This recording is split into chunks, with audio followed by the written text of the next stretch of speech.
So I want to start with your very unexpected Atlantic article, which I think when most people come out of captivity at the hands of a terrorist group, the first thing they do in writing is not kind of to make fun of the terrorist group. And you wrote an article, I believe the headline was, "I've been kidnapped by morons or idiots," Yeah. and a lot of the article is deadly serious, but it is also funny. And a lot of the point of the article is that there's something comical about how stupid the people who tortured you were. So talk to me first about the relationship between, why when you came out as the first thing you're going to write in a major publication, kind of poking fun at Kata'ib Hezbollah. Yeah. Um, Thank you for having me here. The article is titled "I Was Kidnapped by Idiots." I basically wrote a draft of it already while in captivity. Wrote in your head or I wrote wrote on? it. I wrote it initially in my head when I was in the torture prison for the first 4.5 months of captivity, and then in the second prison where I was provided with notebooks, I literally wrote down the outline of the article already. And then after I came out of captivity, I reconnected with Syrian and Iraqi friends and Iranians and spoke with them about my experience and to see if it tracks with them as well, and what kind of insights I could gain from this really obviously horrible experience that had also many funny elements to it. And humor helped me stay sane while inside. Times when I was feeling, utter horror 24/7. At any moment, there's no precise timing for when they would come and torture me. So it's basically I was on constant alert, waiting for the next torture session. And humor helped deal with that.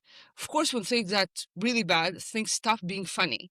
But really, I remember for the first month or so of captivity, basically, during the first month, there was minimal torture, I would call it. I used to think that, after I come out of this, and I expected to come out very, very quickly, because I knew that I've been kidnapped for ransom, so that should be easy to arrange. I thought that I would go on a stand-up tour and talk about this experience and how funny it is. And I would tell this stand-up routine to myself, to cheer myself up, right? And, I was always surveilled by 2 cameras, and basically the captors, they would occasionally see me in the cameras just laughing to myself and not knowing what, I'm probably thinking that I'm losing my mind. When in fact I was trying to preserve it, obviously without kind of doing it in a cognizant way, like this is how I preserve my mind from slipping. And there is an element of vindictiveness to this article. I understood that while interacting with them, that the reason why many people join these militias, and I've then spoken to friends who've also interacted and unfortunately had interactions with such militias and such regimes. Obviously, people join for a salary, but also because of the element of the ability to instill terror and to feel powerful and to feel scary. People enjoy this. Enjoy, for example, being a member of Kata'ib Hezbollah in Iraq, and knowing that your neighbors are afraid of you, knowing that you can park your car in their driveway and they're not going to dare to say anything because they're terrified of what you will do to them, because you can literally kill them and get away with it. So when you poke fun at them, it is something that undermines their power. And actually the person who probably the most wanted person in Iraq right now is Ahmed al-Bashir. He is the Jon Stewart of Iraq. of course, he cannot live in Iraq, and his program cannot air on any Iraqi channel, even if he's abroad, because the channel would be basically blown to pieces. So he's broadcasting on Deutsche Welle in a German channel in Arabic and on YouTube. And the show is incredibly popular because it is against the militias, but it also pokes fun at them. And this is something that is deeply, I think, it's much more effective than just saying, these guys are, are Iran's puppets or something like that, which is kind of the common criticism of them in Iraq. They're actually not too ashamed of being, of serving a foreign state. They are, however, very displeased with being found out to be morons. All right. So before we backtrack and get the story of how you came to be in their custody in the first place, I want to stay on this theme for a minute. When you and I first talked about this, when you were released, you mentioned to me that your mother had been had a similar history and had been in the Soviet Union prosecuted for, among other things, jokes. Yeah. And so tell me about your family history of making fun of authoritarian torturers. Yeah. So both my mother and father were jailed in the USSR for political crimes. My father served 7 years in prison and 2 years doing hard labor. And my mother spent 3 years in prison. And my mother, she did a whole lot of things against the regime. Both of them were dissidents seeking to change the regime, replace it with a democracy. And my mother, she would be involved in samizdat. Samizdat is basically the production of books and literature that is banned in the Soviet Union. The Soviet Union controlled all the printing presses, controlled all the Xerox machines, and basically people would use other methods to basically move around this banned literature. And there was Tamizdat, which are books that were printed outside of the Soviet Union and were smuggled in, and Samizdat, it means self-production in Russian, and it that was basically my mother would type up entire books on her typing machine. This was before the era of computers, and basically would make copies after copies of books of poetry. And she would smuggle that around. She would travel around the USSR and smuggle it around and distribute it to friends, distribute it to other people. For example, the works of Solzhenitsyn, the works of Vysotsky, and other. Galich, who was a popular kind of bard poet. Those were the types of works that she was distributing. Also, George Orwell was banned, so that as well. So translation of 1984 and Animal Farm. And she also she would also meet with families of dissidents who were jailed, would collect information from them about the conditions of their incarcerated family members. She would then speak to Radio Free Europe and give them the information about conditions in the gulags. And one thing that she did kind of for fun was maintain this collection of jokes, and basically grow it gradually to encompass hundreds of political jokes. And for people who don't know, Soviet era jokes, it's like an art form. They are unbelievably dark and funny. It is. It's a very developed and sophisticated form of political satire. Was basically transferred from one person to another as a form of resistance that is could be called like the weapon of the weak, right?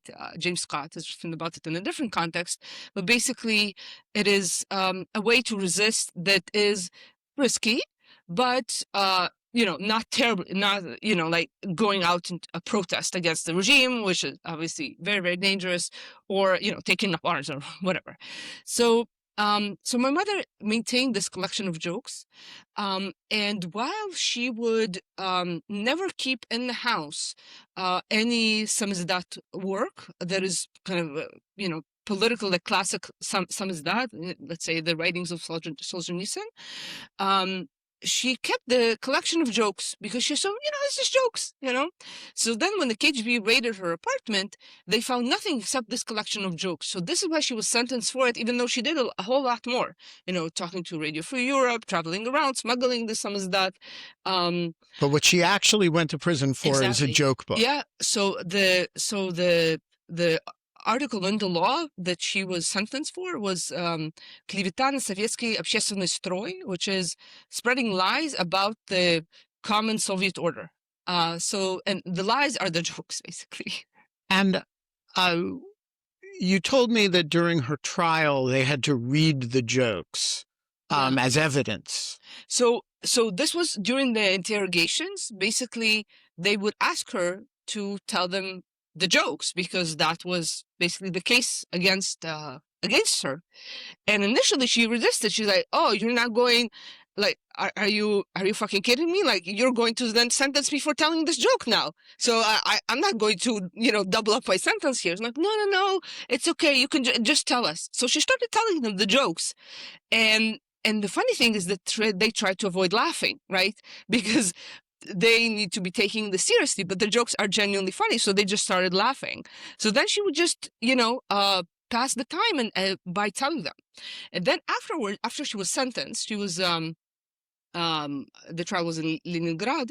She was transferred basically to serve out a sentence in Siberia. And while she was on the train, the guards who were accompanying them, who were not KGB, were just ordinary soldiers of some or internal security organ of some kind, asked her to, is it true that you were jailed for jokes? She's like, yes, I was jailed for it. I was sentenced, 3 years. And they're like, tell us some of the jokes. She's like, are you trying to get me sentenced for more years? Like, no, please. And she's like, no, I'm not going. And then they told her, why don't you come to our cabin and you will have dinner with us and you will tell us the jokes. So the offer of the dinner was very tempting. So she came in and basically what they had there was a big jar of homemade jam. And she just devoured this jam while she was telling them the jokes. So that was her payment for the performance. And indeed, she was not, they didn't, rat on her. They told her, we're just commissioned, we are doing like our obligatory service. We don't have anything to do with the KGB. We're not going to rat you out. Just come and tell us the jokes. So that's what she did. She told them the jokes in exchange for jam. Your parents moved to Israel when you were young. You are Israeli, Russian, and a graduate student, a PhD candidate at Princeton. How did you end up in Iraq, which is not a place that people expect Israelis to end up? How did you end up in Iraq, and how did you end up specifically in Iraq in the loving embrace of Kata'ib Hezbollah? Yeah. So I was in Iraq. This was my 7th visit to conduct field work for my PhD dissertation. The dissertation is in the field of comparative politics. It basically compares 2 political movements, one of them in Iraq, the Sadrist movement, which is the largest political movement in Iraq. And it compares it with a Lebanese party, a Maronite party, Christian party in Lebanon. So I did field work in both countries. And I basically you come into a country and you start through the connections that you have to recruit interviewees. And I was basically recruiting people who are, for interviews, people who are Sadrists and former Sadrists in particular, and also informed individual, people from their milieu who are not Sadrists, etc. And my initial aim was through activists who are members of the 2019 protest movement in Iraq called the Shireen movement, which was very violently crushed by the militias. They basically slaughtered about 800 of these protesters, kidnapped many of them, tortured many of them, and many of them are former Sadrists. And therefore they were into the Sadrist community. And also I would just travel by myself to Sadrist areas and interview people. It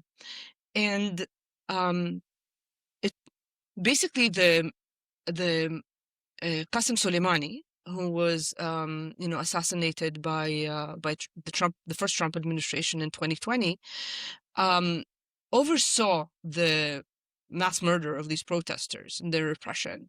He arrived shortly after the protests began, and basically held the meeting with the leadership of these militias and oversaw basically the repression of these protests that were really nationwide, and millions of people came out into the streets across Iraq, and interestingly, mostly in majority Shia areas. It was a revolt of the Shia against this regime that is supposedly, ruling in their name. So the repression was very, very violent, and the Iranians, similar to what how they present the last wave of protests in Iran, they presented the protests that were taking place in Iraq as a foreign conspiracy, that basically the Americans made people come out into the streets and protest in exchange for money, in exchange for whatever, which is obviously bullshit. But this is something that they genuinely believe in. So if you perceive them to be a foreign threat, the protesters, you basically then, once the protest movement ends and there's still activists out there, what the militias did, I found out very unfortunately only while in captivity, was to basically recruit people from this protest, this activist milieu, and also plant people to spy on other activists. Basically, there were several people in my environment who basically turned out to be plants of these militias, and they used them to essentially lure me out of my home. They used one of them to lure me out of my home during the evening time, and for the meeting to be held very, very close to my home so that I don't take a taxi, and therefore walking on foot, and therefore kidnapping is easier. And this is how I was kidnapped. They did not know at the time that you were Israeli, right? That you were not kidnapped because you were a secret Mossad agent. You were kidnapped because you were available. Exactly. They didn't know that I'm Israeli. They actually thought at first that I'm American because I'm coming from a U.S. university. I presented myself to everyone as a Russian, which I am. And so they thought that I'm American and Russian.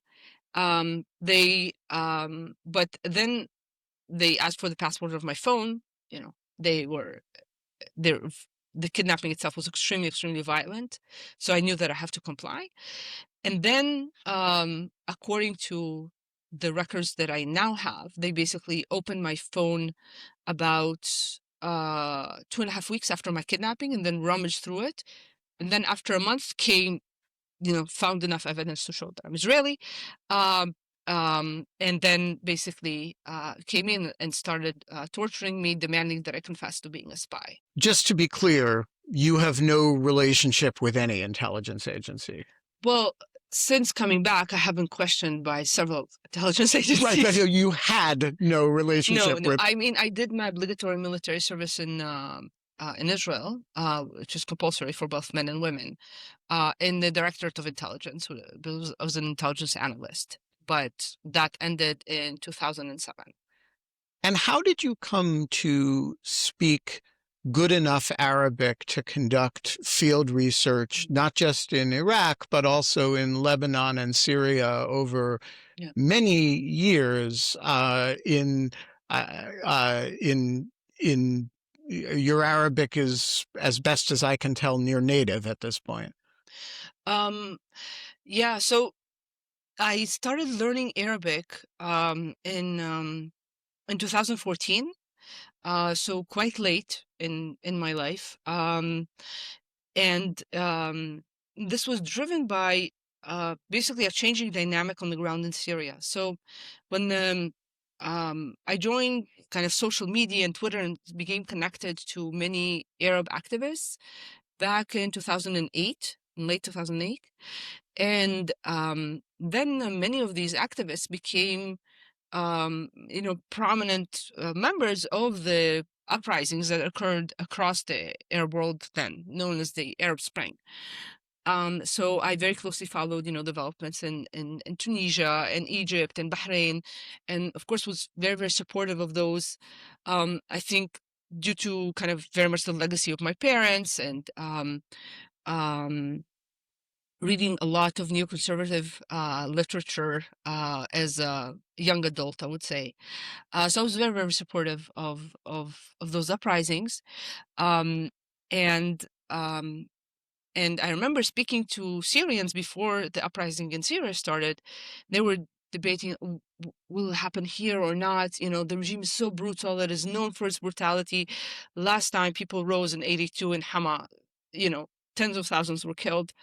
Entire neighborhoods flattened by Hafiz al-Assad's regime. And then the uprising started, and I started following it, along with following all the other uprisings in the region. While other uprisings succeeded in Tunisia and in Egypt, others were crushed very violently, like in Bahrain. Others petered out. In Syria, it kept going, and was more and more violent. And I just, kept following the developments and connecting with more and more Syrians. And initially, basically, knowing English was sufficient not to do any kind of high quality research, but just to follow events. And then my contacts and friends, people who became my friends in Syria, who spoke English, were either killed because the regime very much targeted this kind of liberal elite that played a role in, leading the uprising, particularly in urban areas and during the first months of the uprising. So those individuals were targeted very, very heavily for arrest, for killing. And many of them, as a result, those who were not jailed, fled the country.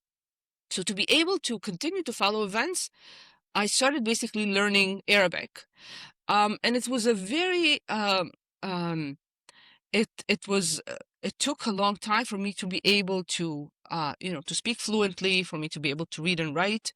It takes time. It's not, it's also, the Arabic also has multiple dialects. So, initially I learned Palestinian Arabic, then with Palestinian teachers.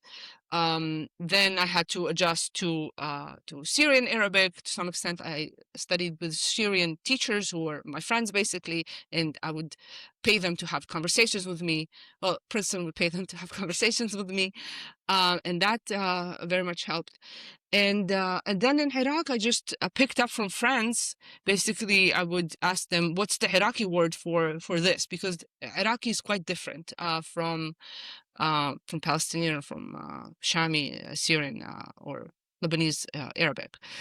So this is how I picked up the language. And then during the second part of my captivity, the prison without torture, I was given books in Arabic, much of them in kind of classic Arabic, kind of 6th, 7th century Arabic, and basically had an opportunity over the span of the 25 months that I spent in the second facility to also improve kind of my classical Arabic, because I studied it at university, but no one actually speaks it. And there I was held in isolation without contact with people, and just reading. It's a great opportunity to learn a classical language. Exactly. Because it's not like you need dialogue with people. Exactly. There was very minimal dialogue, unfortunately. So a lot of listeners are going to hear this story and say it is one thing to be an Israeli who learns Arabic, who reaches out by Zoom and other electronic media remotely to lots of activists in the field, It is quite another thing to pick up and go on multiple occasions to Iraq and Syria and Lebanon. Lebanon, none of which have relations with Israel, all of which have factions that are likely to view any Princeton graduate student who happens to be Israeli as a spy. Why did you think that this was something you could do safely? Well, first of all, I think that I'm not a widely known figure. I'm not a journalist who is out there. And even Israeli journalists have traveled to such countries, but I'm basically known to quite a limited number of people, basically mainly people who follow me on social media, on Facebook, on Twitter, things of this kind. So therefore, I'm not, you know, my face is not well known. On top of that, the the name on my passport, the Russian passport, is my name, but it's just the way it is pronounced in Russian. If you Google that name, it does not lead to my English name, basically. So therefore, in theory, and no one actually ever did that, in theory, if someone has access to my passport and Googles my name, they will not find anything that links. Because it uses Tsurkova? Because basically it's the Russian way of pronouncing my first and last name. I see. And right. And basically, so that offered me some protection, I felt. And indeed, I was kidnapped not for being Israeli. Many of the regions to which I went, for example, northeastern Syria, Iraqi Kurdistan, it's not even hostile to Israelis. Right. It's not even a problem to be Israeli. And in Iraqi Kurdistan, I would tell people that I'm Israeli. In northeastern Syria, the people who were my friends, the people I was meeting through them, all knew that I'm Israeli. It was not an issue. Obviously, when I was in El Hol camp, that was holding ISIS families, I'm not going to announce there that I'm Israeli. So, you get kidnapped. And after a few weeks, they figure out that you're Israeli. You have described the torture that you underwent elsewhere, and I don't want to dwell on that except to say that it was appalling. One of the very striking things about your engagement with this group of people over 903 days that they were holding you is that you made something of a study of them. And at the Middle East Institute yesterday, you gave a talk in which you described, it's unlike any talk I've ever heard anybody give, a sort of a sociological study of the psychology change in the Kata'ib Hezbollah universe over the course of the 903 days that they were holding you. Without rehearsing the entire speech, which I urge people to listen to and which we will link to in the show notes, give us a little overview of how their psychology changed. What's the 2 to 5 minute version of the 35, 40 minute talk you gave yesterday? Yeah. So, I was kidnapped in March of 2023, and obviously October 7th happened afterwards. And then, so I was already held in the second prison when this happened. And October 7th was really the most joyous I've ever seen my captors. They were very, very happy. They thought that this is an amazing victory. And what were they happy about? Were they happy that, did they believe this was the end of the state of Israel? Yeah. Did they believe that, were they joyous that a lot of civilians had been killed? What was the source of the joy? Yeah. First of all, I think they genuinely don't have a problem with the death of civilians. I don't think they make any kind of distinction, and Hamas doesn't make either, and this entire axis doesn't. They kill these militias, Kata'ib Hezbollah was the main actor responsible for killing protesters in 2019 were clearly civilians. So they don't make those distinctions. They were happy because it was a huge blow for Israel. It was really something quite unprecedented. The way also it was represented in media that is supportive of Hamas and of the axis of resistance, like Al Jazeera, Al Mayadeen, etc., and Iraqi channels that are financed by the militias, basically, is that this is an unprecedented blow. It is a successful military operation. It was, of course, not represented as mass slaughter of innocent people and kidnapping of overwhelmingly civilians. It was presented as something very different, as constantly I heard the TV of my guards, they were constantly talking about prisoners, asra, not hostages. They were constantly talking about soldiers, even though very few of them were actually captured. Less than 10 or so soldiers alive, were captured. Actually, most of them, 6 of them, were female soldiers who were not armed. And the others were male soldiers who were indeed armed and were disarmed somehow. And the rest were either civilians or corpses. So this was something that was not told, and till this day, not told to people who watch these channels. So they viewed it as a highly successful military operation and as something that is really puts Israel at risk. And this is something that in November of 23, the an IRGC commander, an Iranian, came to demand that I record a video in which I, repeat the confessions that I made under torture in the first prison, and then also add on top of it certain elements that are connected to October 7th. And he told me, he started debating with me before the recording, saying, what do you think about this attack, and about October 7th, etc. And said clearly this is a huge failure on the part of Israeli, intelligence agencies. This is unprecedented. Nothing like this has ever happened in Israeli history. The magnitude of this failure. And then he said, yeah, and the state of Israel is at risk. It's going to disappear. All the Israelis are leaving Israel en masse. This is also another thing that was often repeated on these outlets, that basically there's a wave of immigration from Israel, and there is immigration, but it's not something that is, significant in any kind of a statistical manner. And basically, he asked me to repeat that on camera, that basically Israel is at an unprecedented risk to its survival. The survival of the state itself is in question. Immigrants are leaving in huge numbers. Basically Israel is done with, right? And I didn't want to say it because it's nonsense. And as a obviously people who will watch it understand that I'm speaking under duress, but this part is like analysis, right?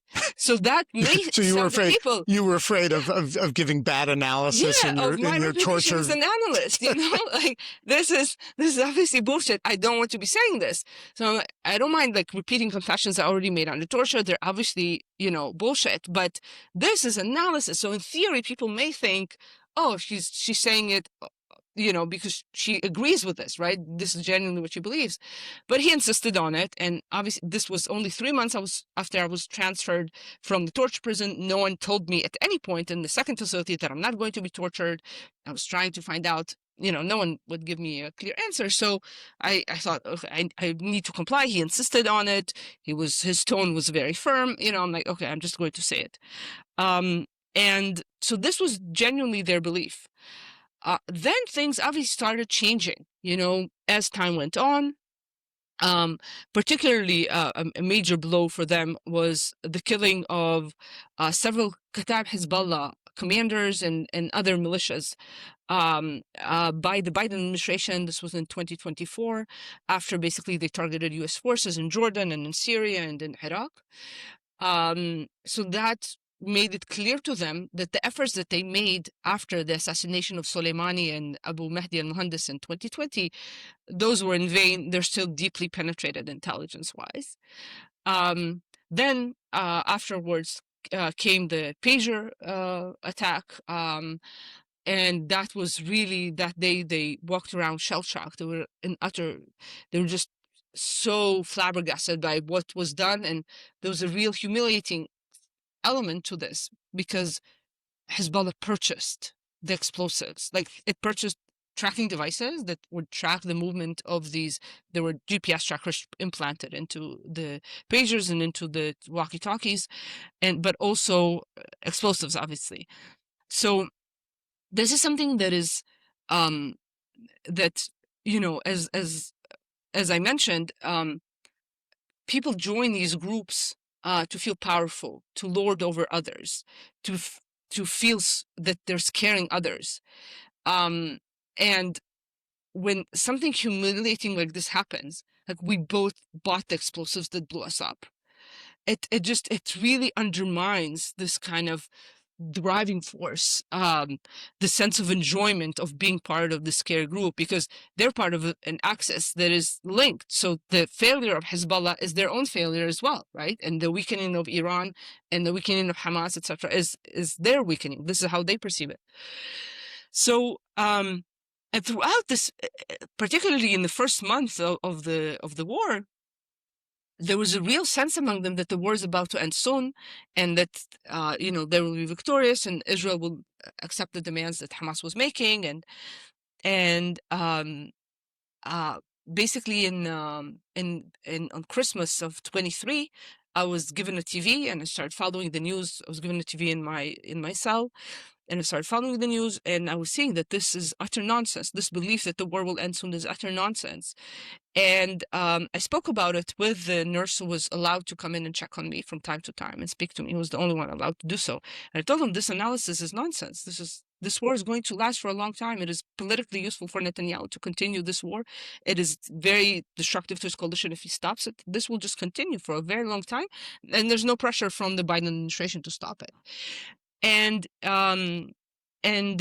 he asked me to write this analysis for them. So basically, I wrote multiple analysis papers for my captors. So this was they basically kidnapped a think tank. Exactly. It was unpaid labor that I was performing for them. But it actually, kept my mind busy. So I enjoyed this process intellectually. Obviously, there were exploitative elements to this whole story. So the war dragged on and on and on and on. Then, Nasrallah was assassinated, the war on Hezbollah. They clearly, even though the public rhetoric was different, and Hezbollah again proclaimed that this was another victory in the series of victories that it has achieved, they clearly admitted in private that no, like this is not true. Like Hezbollah lost, we lost, So you watched them go from a euphoria of our victory is imminent, it is unfolding before our eyes, to realizing that they had bought the explosives with which they were being targeted, to realizing that they had been defeated.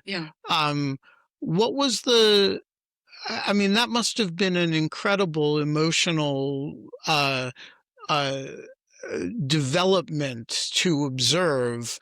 Were you, this was after the period of your torture, were you aware that you were watching something that basically no intelligence service has real-time access to? I mean, except in the deepest, but to actually insinuate not merely a collector, but a really first-rate analyst into Kata'ib Hezbollah, to watch the emotional trajectory of it. This was, I don't mean to make it sound like this was a good thing for you, but it was an incredible intellectual opportunity. It is. Absolutely. I definitely would have forgone it. But it really was fascinating to observe it, and also learn, because I purposefully, one of the things I did to avoid getting kidnapped is never ask any sensitive questions about anything related to military, to militia, to whatever. So for example, with Sadr, whom I would interview, they were often formerly members of Jaish al-Mahdi, the Sadr's militia. So I would ask them, tell me about your involvement with the Sadr's movement, and they would start speaking, and sometimes they would talk about their military background and what they did. This is information that is utterly irrelevant at this point. This was 2004, 2005, etc. And I would never prod and never push, and I would never get close to militiamen, to these militias, even though research-wise it may have been beneficial to basically compare the motivations of these two groups. But I avoided it on purpose because they're dangerous people, right? And here I got access to them, and the worst thing has already happened. I may as well, use this opportunity to research them. So actually, I got oral consent from 2 of my captors to conduct interviews with them for my PhD.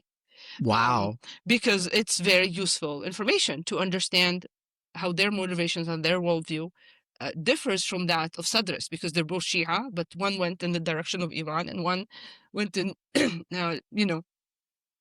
stayed with the Sadrist movement, because many of these militias actually emerged from originally from Jaish al-Mahdi. They split off from it. And just for people who don't know the vocabulary, that's what English speakers call the Mahdi army, right? Yeah. So let's talk about the circumstances of your release, but let's start with the circumstances that did not lead to your release, which is you had one government, the Israeli government, that was otherwise preoccupied for most of the time and did not particularly take responsibility for your case. You had another government on whose passport you were traveling, who, if memory serves, told your family that you were a waste of oxygen. And you had a third government, which is to say the U.S. government, that you were not a citizen of. I guess we haven't mentioned that, but you're not a U.S. national. But you were, but actually was the chief agent both during the Biden administration and during the Trump administration. Your sister, who was really the chief agitator for you the entire time, was convinced that the avenue that would get you released was through American pressure. So talk to us about the 3 governments and the 2 iterations of the U.S. government, because, of course, the Biden administration and the Trump administration were, as your story reflects, quite different in this regard. So let's start with the Israeli government. You were there not representing yourself as an Israeli, but as somebody who is an Israeli citizen, who grew up in Israel, who's and yet the Israeli government did not, make you a headline issue the way it did with the hostages in Gaza. Yeah. Basically, Israel, my family notified the authorities there very, very early on, basically within the first 24 hours. And a beneficial thing that Israel did at the time was to asked the FBI to open a case into my kidnapping, because the FBI has, experts on Kata'ib Hezbollah, because it has kidnapped and killed Americans. And during the first months of my kidnapping, prior to October 7th, there were efforts to get me out. The problem is that my kidnappers did not make any demands for a very, very long time. This is probably because they were assessing basically my value. They were trying to get all the confessions out of me, and basically through repeated rounds of torture. Then the commander in the base to which I was transferred, the second prison on the border with Iran, he then also asked for my confessions in written form. It took a very long time to produce them. They were very long, to type them up for him. Anyway, this whole time, basically, they didn't raise any demands.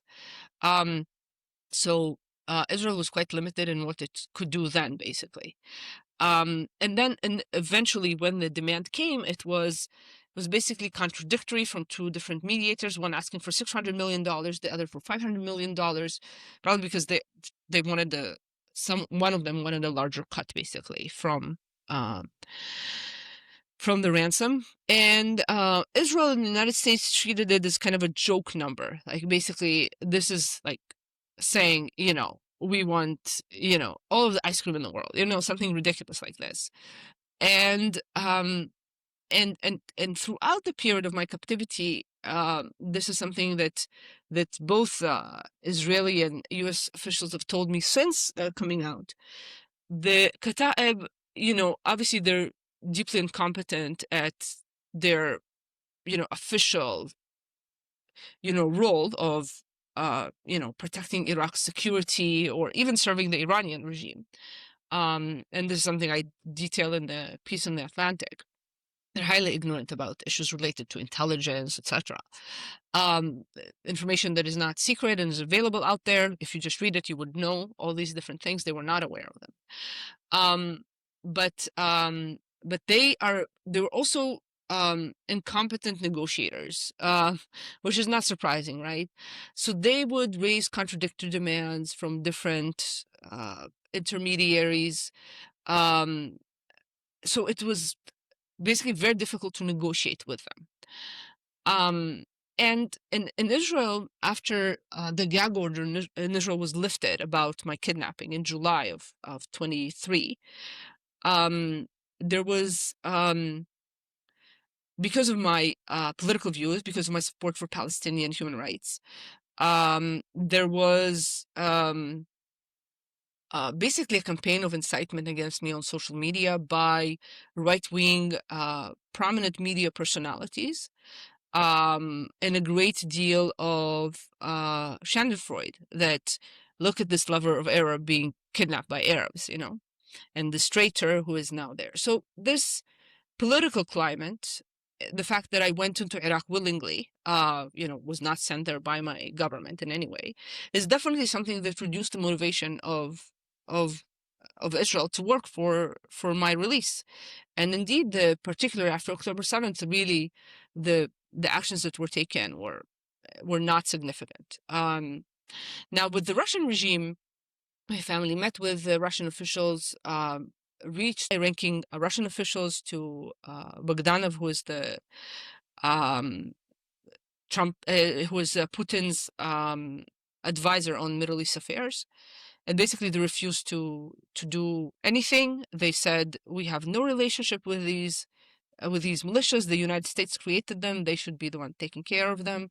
And this is obviously bullshit, because Russia is actually quite close to these militias. It could have gotten me out, but it refused to do so. And they were quite explicit when they met my family in DC at the embassy, that they're refusing because of my political views, because of my critical writing of about the Russian war crimes in Syria and Ukraine.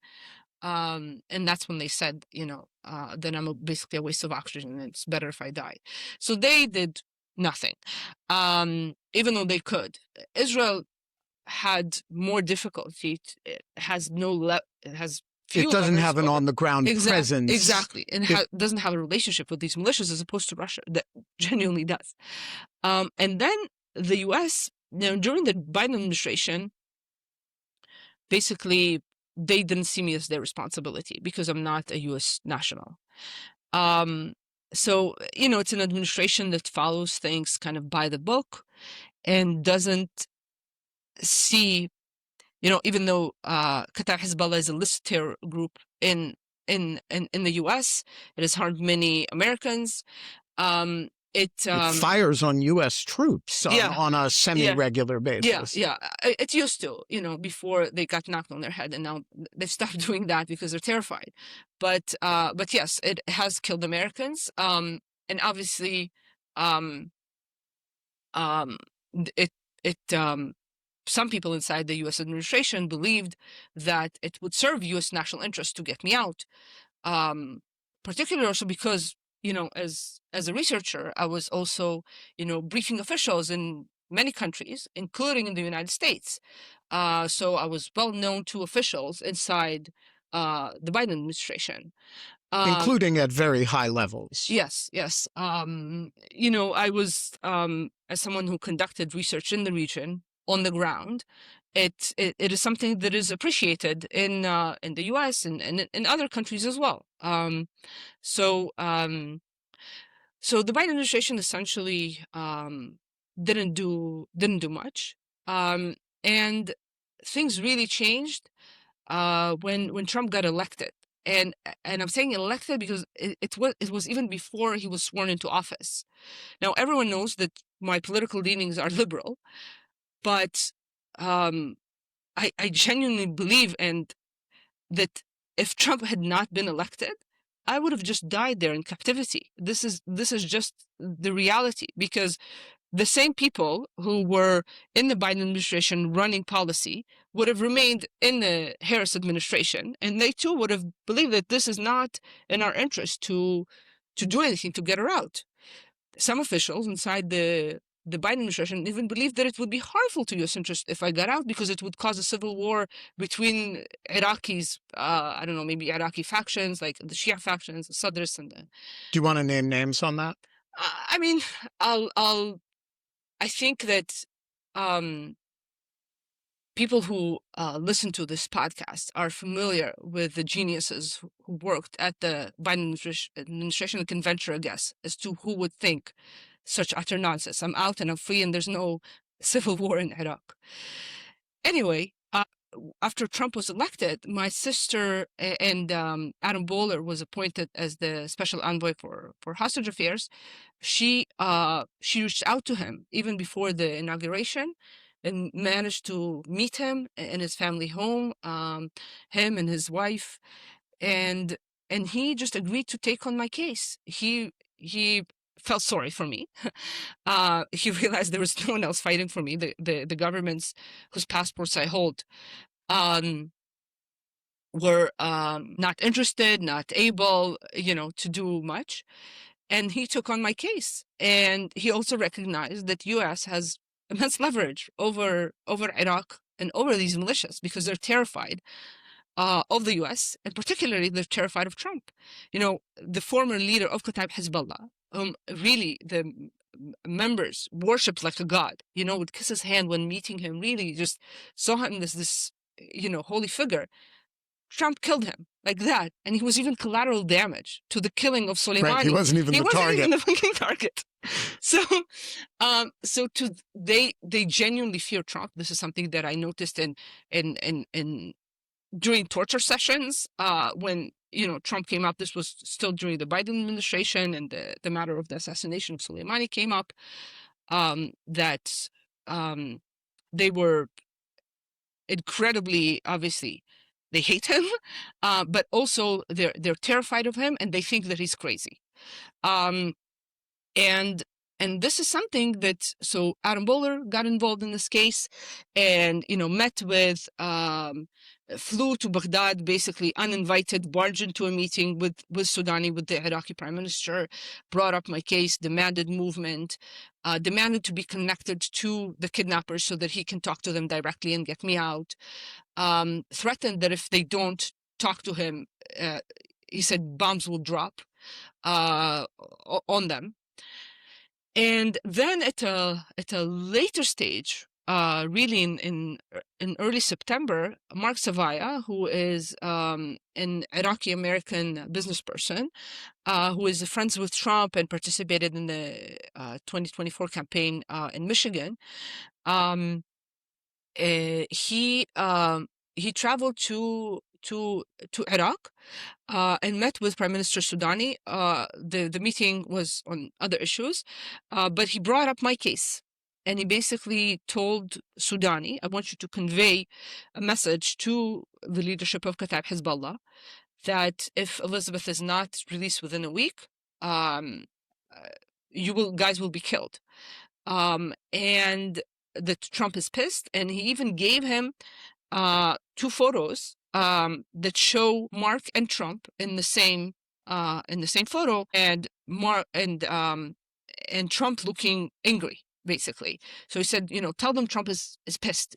This you need to get this done. And indeed, I was released within a week. Mark remained in Iraq. He didn't fly out. He waited for me to come out and then came. I was taken from where I was held captive near the border with Iran. I was taken to Baghdad. There I was in the green zone. Then I was handed over to the Iraqi government. The Iraqi government brought me to a very fancy guest house in the green zone. And from there, Mark came to pick me up and took me to the U.S. Embassy. I want to dwell on a couple of themes that are latent in what we just everything we've just talked about.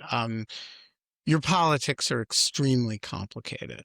On the one hand, just within this conversation, you've described yourself as having your interest in this having been inspired to some degree by neoconservatives. You're a figure of a hate campaign in Israel because you have your pro-Palestinian stances on a lot of issues. You take Arab democracy in many countries extremely seriously in a way that a lot of people do not. And you have advised and briefed many people in the prior administration on all kinds of analytical questions. And you're also you describe yourself as left-leaning or liberal-leaning, and yet you are frank that the Biden administration was ineffective and that it is precisely the things that people fear about the Trump administration, which is the chest-thumping willingness to violate rules that is the reason that you're alive and free.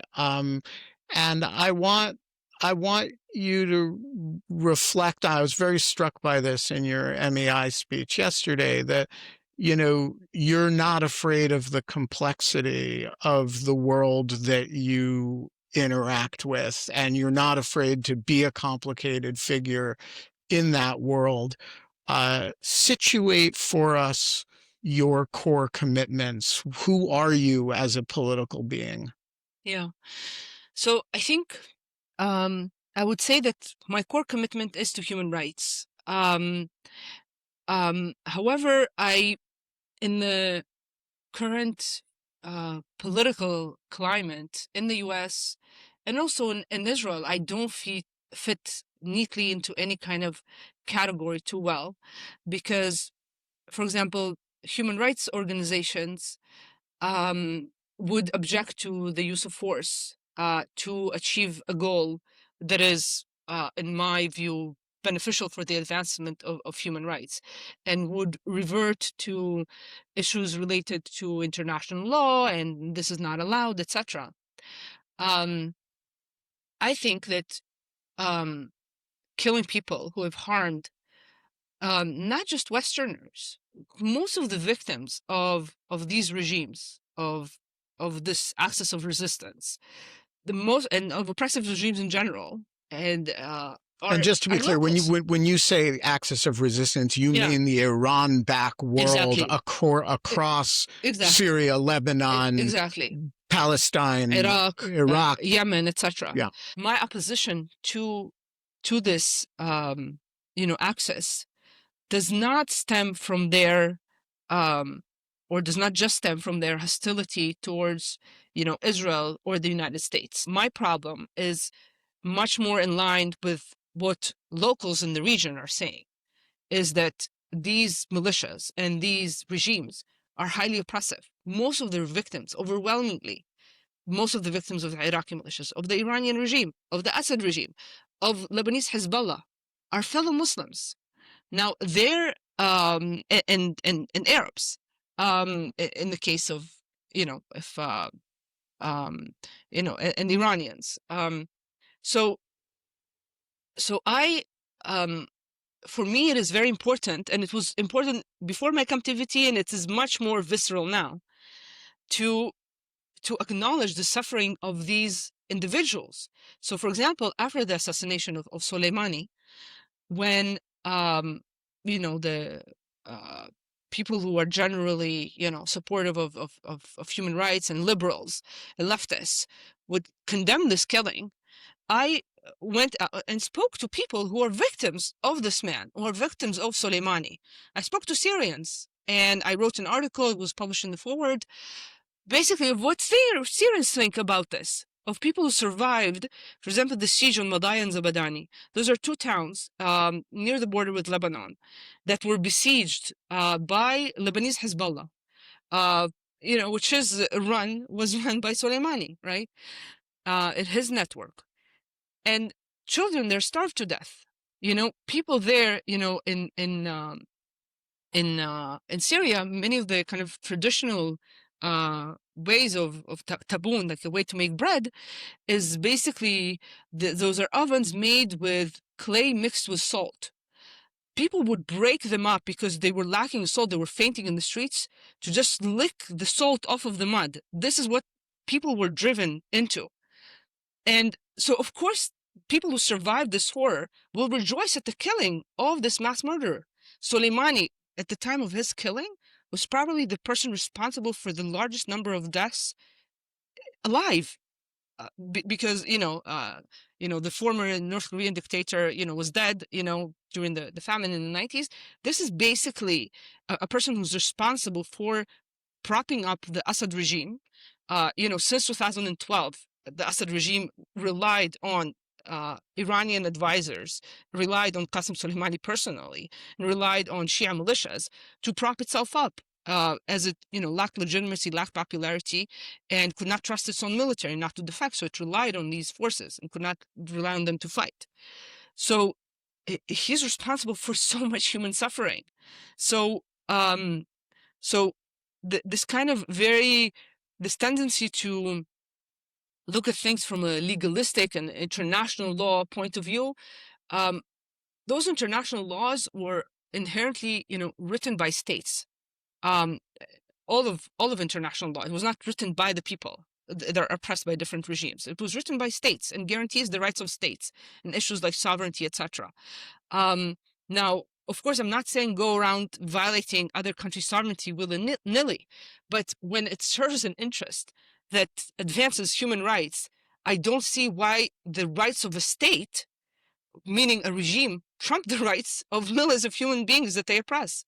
So therefore, I don't neatly fit into any kind of a box, but in my mind, it is a very clear commitment to human rights. And of course, I would prefer human rights to be advanced solely by human rights organizations and writing statements and diplomacy. But this is not how it works. These are thuggish entities that don't hesitate to murder their own people. So you usually fail to deal with them through, kind of regular means that you would negotiate a trade agreement with whatever country, whatever democracy. What are your future plans? I mean, they took 2 years out of your career and life. You emerged, we haven't talked about this, but with significant physical injuries, hence the comfy chair that you're in. Thank you for that. What's next for Elizabeth Tsurkov? Yeah. So, I'm very determined to finish my dissertation. I'm actually working on it. Yesterday, I sent the first chapter to my advisors that I've written, kind of a rough draft. While I was in captivity, I was disconnected from electronics, and I had a great deal of time to think about my dissertation and really flesh out the theory. And I wrote kind of the outline of my PhD while already in captivity in the torture prison. I would write it on cardboard pieces. Then they would confiscate them and I would write it again and again. So I managed to memorize it and then was able to basically recreate it after coming out from captivity. It was a notebook with research ideas that I kept in the second prison. I was not able, tragically, to take it out with me when freed. But because I kept rewriting it, I managed to recall it. So this is definitely my plan. And I'm interested in doing something that affects policy. I very much enjoy academic work. I enjoy the process of research, the immersion really in your field. But at the end of the day, I want to, in any way I can, affect the lives of people in the region. And this commitment has only been, reinforced after, previously the commitment to the rights of the people of the region was from talking to friends, from knowing what they've gone through, from hearing about the torture that they went through in Iraq at the end of militias, in Iran, in Syria, um in other countries as well, obviously in Egypt and Bahrain, etc. um and this commitment after experiencing it myself is so much deeper. So it's very important for me to do something that is impactful. And so my hope is to be based in DC and doing something in the policy space, basically soon. This of course really depends also on my health, because at the moment I can't live independently because of the back injury. So it's I need to do more physical therapy, possibly if that doesn't work, undergo an operation for my back. But yeah, that is my hope. There's a lot in this conversation that is inspiring, but I want to close it with something you said at MEI yesterday, which you mentioned only in passing, but I found inspiring, and I think a lot of people who feel powerless in this political environment for 100 different reasons with 100 different causes will also. Your sister went on. I have never seen anybody work harder on anything than she worked on your release for 2 years. And that one, for those who remember, she and I had a long conversation on this podcast. I want to say a year after you were captured, which we will link to in the show notes. But one thing she did in the course of that campaign was, when Iraqi Prime Minister Sudani came to Washington, she and your 2 other siblings went on a multi-day harassment campaign of the visiting Iraqi delegation that included invading the Willard Hotel where they were staying and sort of buttonholing individual diplomats. It included shouting the prime minister down at a Atlantic Council event. By the way, that became a crazy meme in Iraq. My one of my captors told me about it while I was in captivity. I didn't see the video. Since coming out, multiple Iraqi friends had sent it to me, but I'm also just seeing it pop up in my feed on Instagram and on TikTok. It has become a meme, She did not ask my advice about that. I would have advised her not to do it, and I would have been so wrong. I would have advised a polite question on the subject. So, you never know what's going to be effective. But this campaign that they went on, you described an impact of it, and a real world impact that I want you to tell the story of what happened as a result of this, because I think oftentimes people think that the protests they engage in, the activity that they're capable, the signs, the No Kings protests or whatever, the don't actually have any impact on things. So what happened as a result of your sisters and brother and other sisters' harassment of Prime Minister Sudani? Yeah. So I'll just preface it by saying that you participated in that campaign as well, and I'm very, very grateful to you for doing that. And we've never met, until yesterday. Until yesterday. It's really astounding how, in this experience, I really saw a great deal of evil, I really came face to face with it, but I also saw so much goodness in people, in utter strangers, who really worked very, very hard for my release. So, um, and you're one of those wonderful people, and so I'm very, very grateful to you for that. With regards to the campaign, so Sudani, my family harassed him.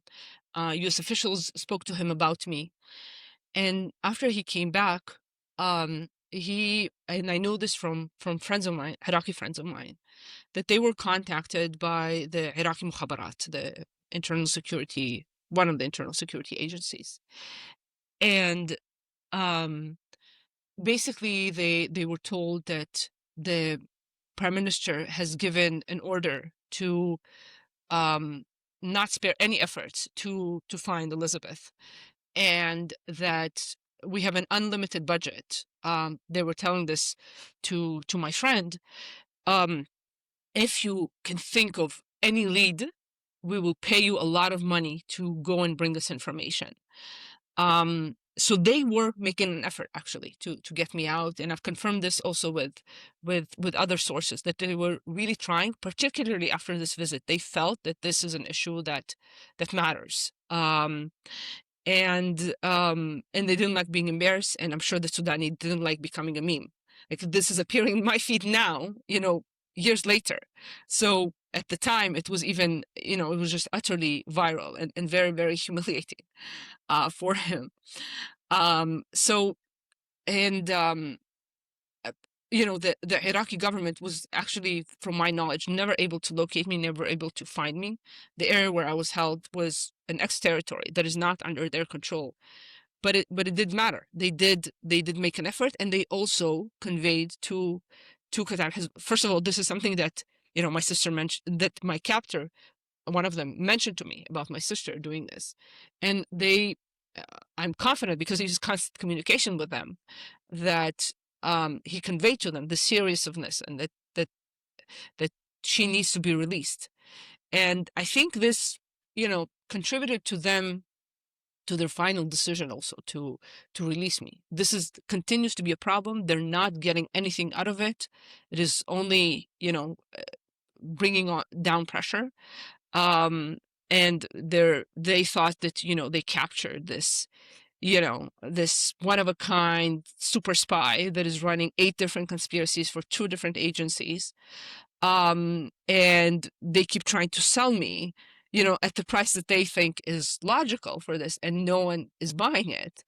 So I think they kind of gradually lost hope in being able to salvage anything out of my captivity. And they saw it, particularly after Trump came in, as just a liability, that they, and this is something that I mentioned in the talk at MEI, because of the changing nature of these militias, the kind of mass embezzlement that they're engaged in of the natural resources that belong to the Iraqi people, they've gotten, the commanders of Kata'ib Hezbollah and other militias have gotten incredibly rich. And you don't steal so much to then become a martyr for the cause, Right. So when Mark made their offer to them to become martyrs, if they don't release me within a week, they passed on it very hard and let me go. We're going to leave it there. I am so glad you are well and back.